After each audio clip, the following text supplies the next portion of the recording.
Hey everyone, today we're diving into a case that shook all of Russia to its core. A story that started with a string of discoveries so disturbing, so deeply unsettling, that even seasoned investigators struggled to process what they were seeing. This is the Krasnodar Cannibal case. September 11th, 2017, a Monday, the kind of ordinary workday where nothing is supposed to happen.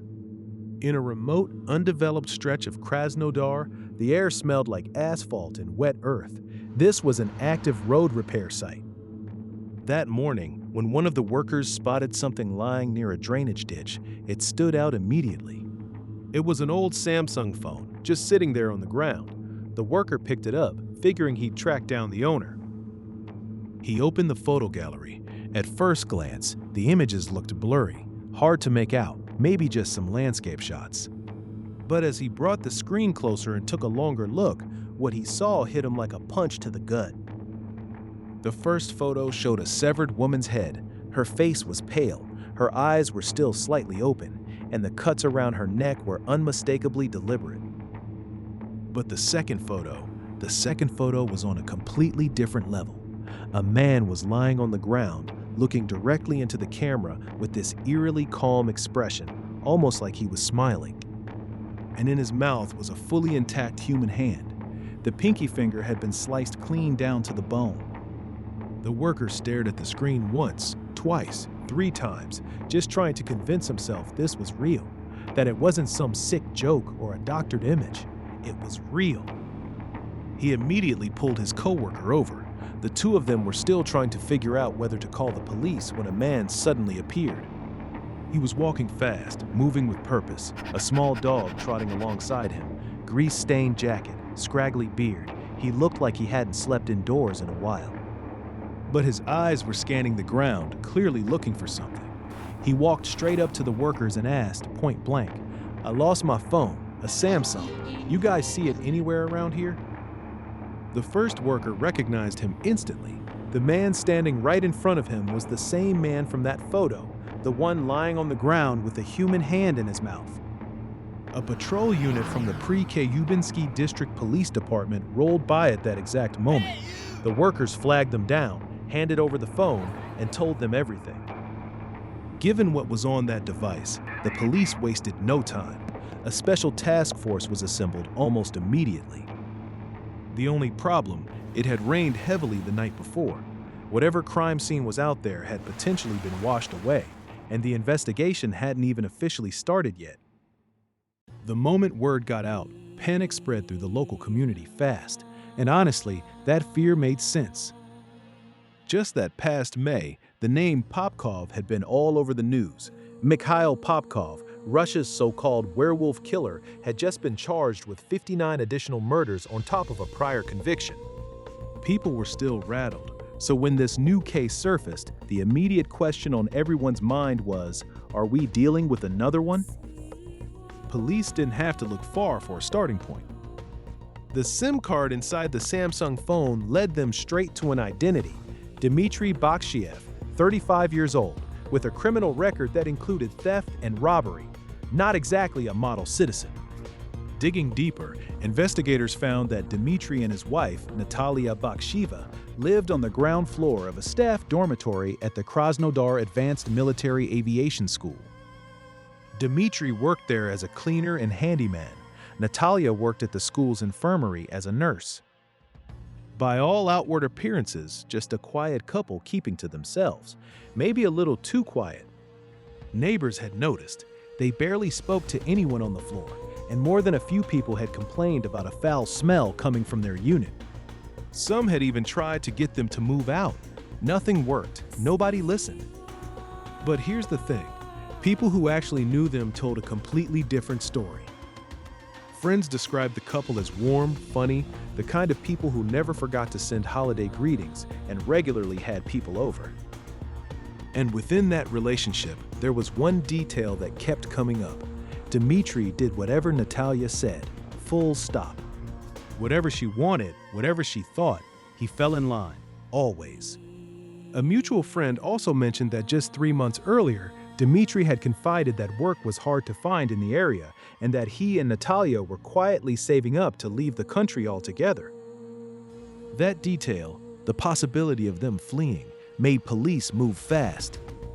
Just 13 days after the phone was found, Dmitry was arrested and brought in for questioning. His story at first was this. On the evening of September 8th, 3 days before the phone was discovered, he said he'd been walking through a wooded park near the dormitory when he came across a bag stuffed inside a bush. It looked full, so he took it home. When he opened it, he realized it was full of human remains. He claimed he was drunk at the time, and that in that state, he took a few photos with the body parts, the very photos that ended up on that phone. After that, he said he put everything in a plastic bucket, then later dumped it all at the waste collection area under the building. He expressed what sounded like remorse, saying he'd done something stupid and that he never would have acted that way sober. It was a strange story, convenient even, but the investigation was just getting started.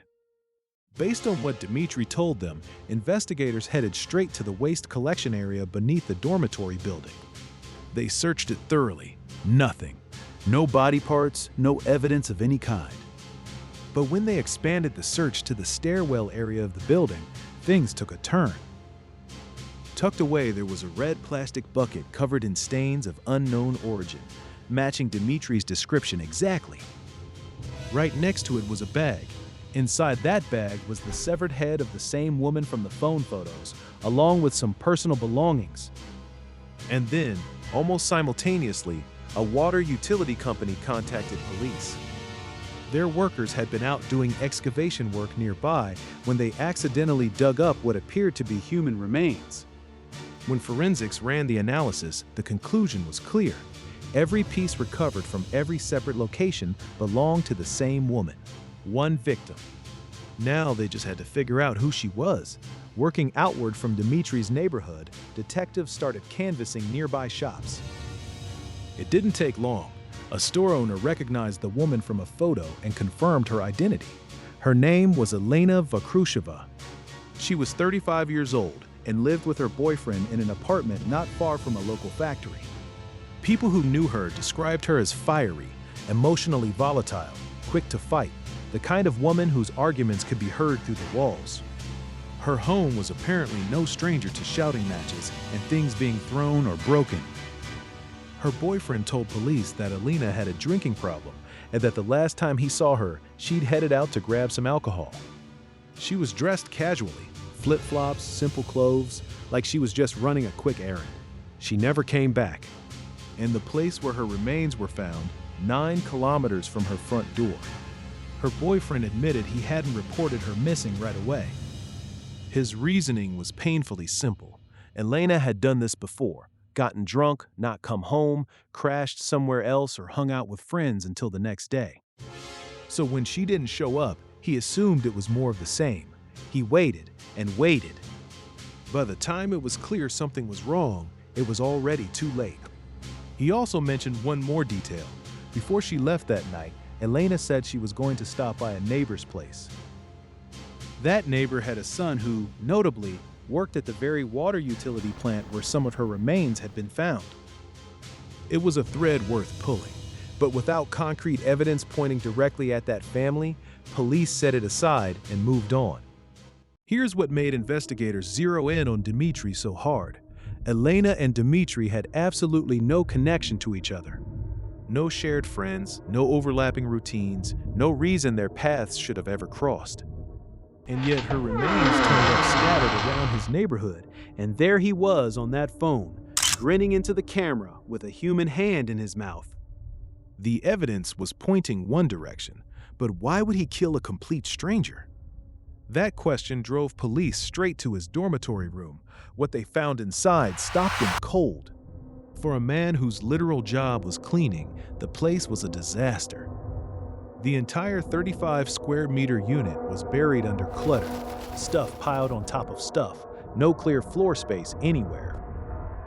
The stove was crusted with old food. Sitting in a pan on top of it was minced meat, some of it already cooked. On top of the refrigerator, investigators found a silver gray wig. And when they opened the fridge, inside was a glass jar filled with saline solution, and preserved inside that jar was a human hand.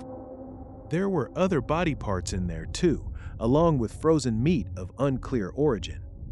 Down in the basement, they recovered 19 skin fragments.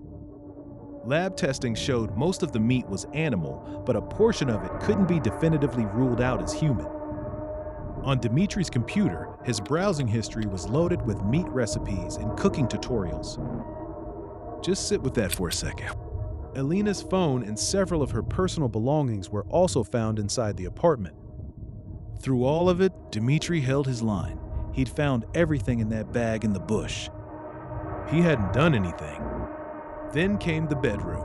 Scattered across the bed were dozens of old photographs. One showed Dimitri staring grimly into the camera, holding a hammer and sickle. Unsettling, but not the one that changed everything. Underneath it, investigators found another photo, and the timestamp printed in the corner read 1999. If that photo was what it appeared to be, it meant this hadn't started with Elena. It meant this had been going on for 18 years. Police brought both of them back in. This time, the story cracked open. Dimitri shifted his account and pointed at his wife.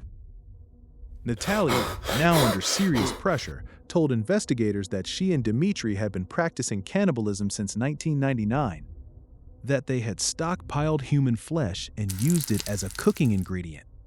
During questioning, detectives laid out dozens of photos from missing persons files. Natalia said she recognized roughly 30 of them, but both of them denied doing anything to Elena specifically. And when it came to who actually killed her, their stories fell apart against each other. Natalia put everything on Dimitri. She claimed she had watched him kill Elena, cut up the body in the bathroom, and consume parts of her. She insisted she had never met Elena before and had never even seen the photos Dimitri took. Dimitri pushed back. He admitted to dismembering the body, but said Elena was already dead when he found her. The case exploded in the media. Almost overnight, speculation ran wild. Unverified claims, sensational theories, details that may or may not have had any basis in reality. Some outlets reported that the couple had been hunting victims through dating websites, luring them to an abandoned apartment under the pretense of meeting up, then drugging them with sedatives. During follow-up searches, police did find bloodstains and unidentified body parts in one such apartment, which only poured more fuel on the fire. Other coverage zeroed in on a photo taken of Dimitri after his arrest. He was wearing a t-shirt with a dragon print on it. Certain outlets ran with that detail, framing it as a deliberate nod to Hannibal Lecter and the film Red Dragon. Whether that was a real connection or just a coincidence didn't seem to matter much to the press. The narrative was already writing itself. Drawing on Natalia's claim of roughly 30 victims, the media landed on a name for the couple that stuck: the Krasnodar Cannibal family. One criminal psychologist weighed in with a theory about the phone, specifically why Dimitri would have lost it at the scene in the first place. The expert didn't think it was an accident. He pointed to killers like Popkov and Chikatilo, noting that both had left personal items behind at crime scenes. His take was that this kind of behavior reflects a deep psychological conflict, a part of the perpetrator that desperately wants to be caught, that wants someone to step in and make it stop because they no longer can on their own. Police acknowledged the media coverage, but were careful to note that most of it lacked hard evidence. Still, they said, some of it would be factored into the ongoing investigation. They also began cross-referencing the couple against a range of other unsolved cases. If even a fraction of Natalia's 30-victim claim turned out to be true, this would go down as one of the worst serial killing cases in Russian history. But that's not how it played out. When investigators finished their work, the evidence only supported one murder, Elena's, along with what appeared to be a sustained pattern of cannibalism. There was nothing concrete to back up the claim of dozens of victims. Investigators raised the possibility that those confessions were fabricated. The timeline also didn't add up. Dimitri and Natalia hadn't even met until 2012, which made Natalia's claim that their crimes dated back to 1999 impossible. And that old photograph with the 1999 timestamp? Investigators could never definitively verify its origin or identify anyone in it, making it a dead end. People who knew the couple were stunned. Dmitry, so quiet and withdrawn. Natalia, so warm and outgoing. Neither one fit anyone's idea of what a killer looks like. But then again, they rarely do. To understand how Natalia Baksheva ended up here, you have to go back to the beginning. She didn't have an easy start. She lost her father when she was still young, was raised by her mother, and after her mother passed away, she went to live with her grandmother. But instead of letting those circumstances define her, Natalia channeled everything into her education. She was an excellent student, driven, focused. She wanted to become a doctor. She enrolled in medical school, and it was there that she met her first husband, a military officer. By all accounts, they were happy together. Busy lives, but a strong relationship. After graduating, she took a job as a nurse at a school infirmary. Co-workers and classmates remembered her as capable and put together. They also remembered something else. She often brought in homemade canned meat to share with students. She sold homemade meat pies on the side too, telling anyone who asked that she was a skilled cook. When people asked what was in the filling, she'd shrug it off with a vague smile. Oh, whatever ingredients I can find around. At the time, nobody thought twice about it. Later, that answer would take on a very different weight. Then tragedy hit. Natalia's first husband died suddenly in an accident. The loss devastated her. She turned to alcohol, at first to cope, then out of habit, then out of necessity. She tried to hold it together at work for a while, but eventually she was showing up drunk during her shifts. It got bad enough that she was fired. After losing her job, she went to a local restaurant looking for work as a chef. She also offered to supply the kitchen with meat. The owner thought the whole thing was odd and turned her down flat. He only sourced from licensed suppliers. When the case broke years later, that restaurant owner looked back on that encounter and wondered aloud whether Natalia had been trying to offload human meat she needed to get rid of.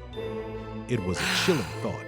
The woman who had once been a competent, clean-cut medical professional had completely unraveled, disheveled, drunk, unrecognizable from who she used to be.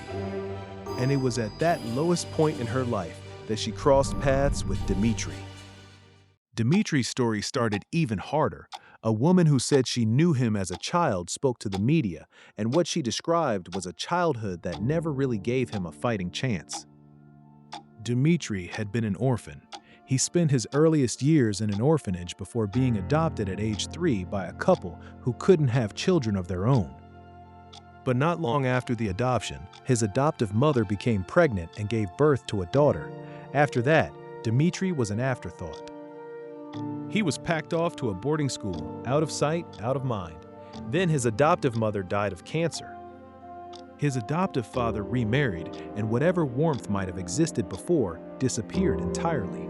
The man became stingy to the point of cruelty. Dmitry frequently went without enough food, weak and hungry while growing up. Classmates remembered him as deeply solitary.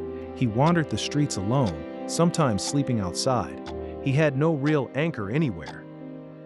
The one consistent thing about him, people said, was his love for animals, especially small dogs. Whenever he came across one, he'd stop and spend time with it, no matter what else was going on. It was one of the few things that seemed to genuinely light him up. Without stability or income, Dmitry drifted into crime, robberies, car theft. He did time in prison. After his release at around age 20, he tried to build something legitimate. He picked up odd jobs, learned practical skills, interior work, road paving, general labor. To fill the emptiness, he gravitated toward a group of people on the fringes, eccentric, unconventional types. Dmitry didn't really drink, but around this crowd he pretended to, fitting himself into their world. And somewhere in that group he met Natalia. They became a couple, and in 2013, a year after getting together, they got married. Once Dmitry was in custody and the case went public, his adoptive father spoke to the press. He never visited Dmitry once during the entire detention period. His take was simple. Natalia was to blame. Every time he'd encountered her, he said, she was drunk and aggressive.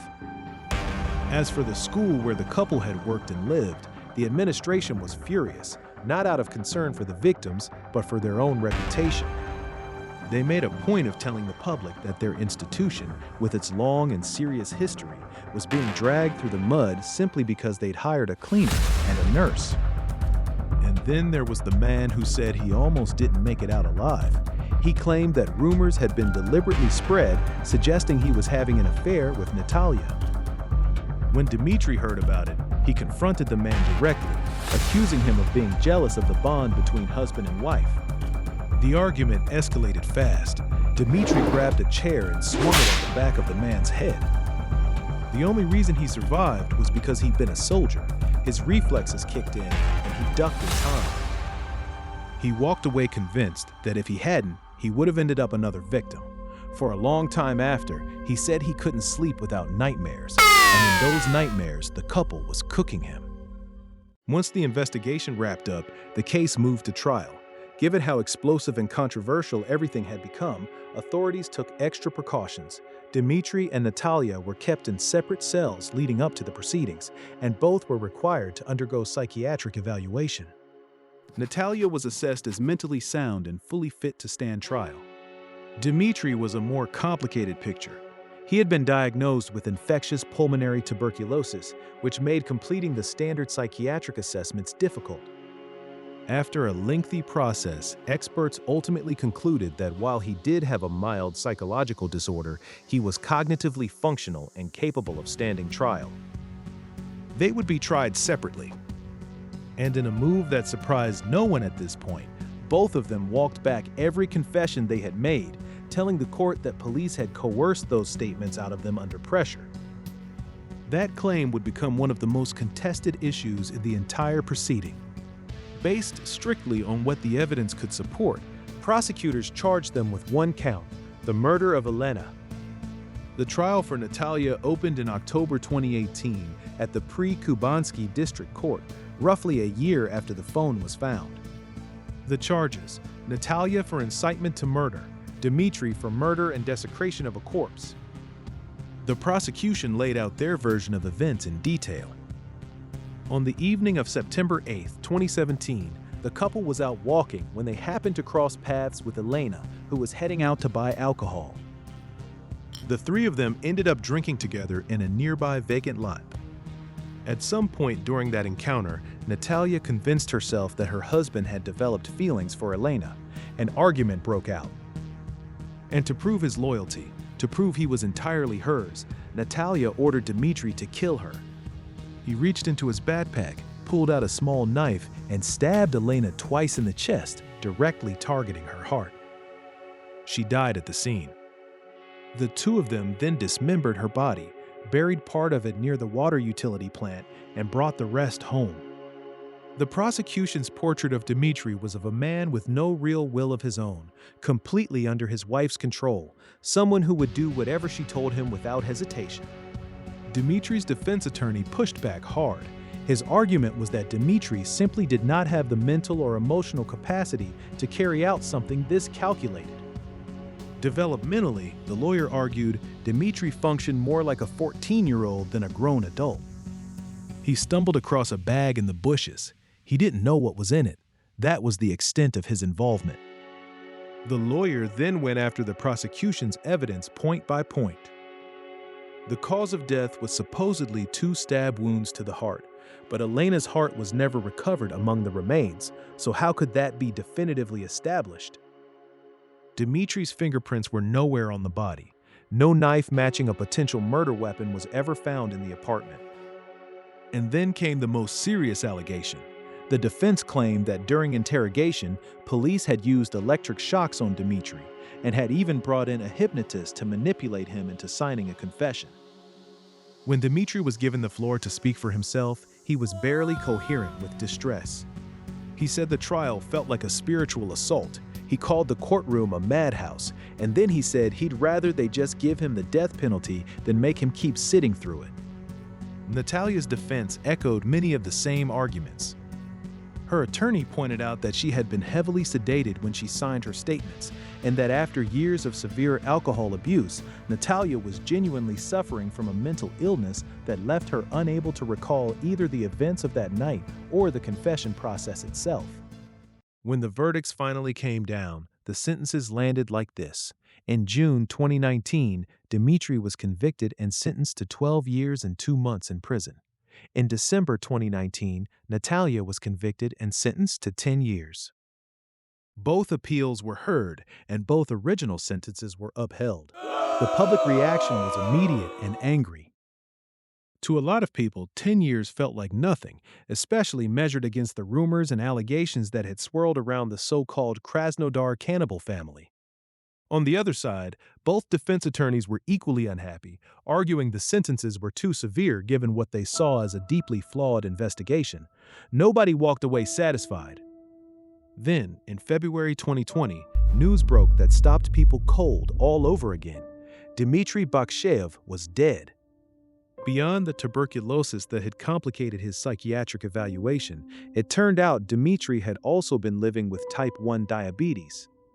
From the very early stages of the investigation, he had been transferred to a specialized medical facility rather than a standard detention center. Even after sentencing, he wasn't sent directly to prison. Arrangements were made to move him to a medical unit first. But according to the autopsy, the care he received fell critically short. Insulin wasn't administered on a consistent basis, the diabetes went unmanaged, and Dmitry died from complications as a result. His defense attorney wasn't buying the official explanation. The lawyer noted that when Dmitry's body was examined, it showed multiple injuries and visible signs of physical assault. The suggestion was clear: his death may not have been purely a medical failure. Natalia, for her part, publicly declared that losing her husband was an irreparable loss. She then filed a lawsuit against the medical facility, seeking 5 million rubles in compensation for emotional distress. The court partially sided with her. The facility was ordered to pay 300,000 rubles. It was 1/16 of what she had asked for. Even after Dmitry was gone, his attorney refused to let it go. The lawyer continued pushing the case publicly, insisting his client had been innocent all along. His core argument came down to this: Dmitry simply wasn't capable of carrying out a crime this precise and this composed. 2 swift, accurate stab wounds directly to the heart, then calmly dismembering a body and disposing of the remains across multiple locations? That didn't match the man the lawyer knew, and crucially, not a single piece of physical evidence tied Dmitry to the actual killing.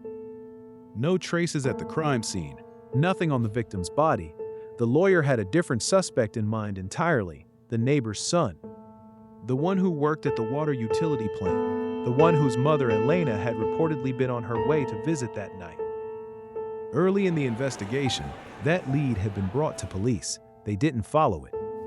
Instead, they anchored their entire case to one image: a man posing with a human hand in his mouth, and treated it as proof of murder. No murder weapon was ever found. The investigation, in the lawyer's view, had been closed prematurely and built on a shaky foundation. And so that's where this story ends, not with clean answers, but with a verdict that left more questions than it resolved. Dmitry and Natalia Baksheev, the couple the press called the Krasnodar Cannibal family, were ultimately convicted of a single murder, just one. The fragments of unidentified meat found in that cluttered kitchen, the haunting photographs, the conflicting confessions. The alternate suspect who was never seriously investigated, all of it sits in an unresolved file somewhere, untouched. Were these two just a deeply troubled couple who committed one terrible act of violence? Or was there something far larger and far darker underneath? A years-long pattern of crimes that the investigation never had the will or the evidence to fully uncover. The verdict is on record, but the truth feels like it's still out there somewhere, buried, and nobody seems to be looking for it anymore. That's where we'll leave it for today. We'll see you in the next one.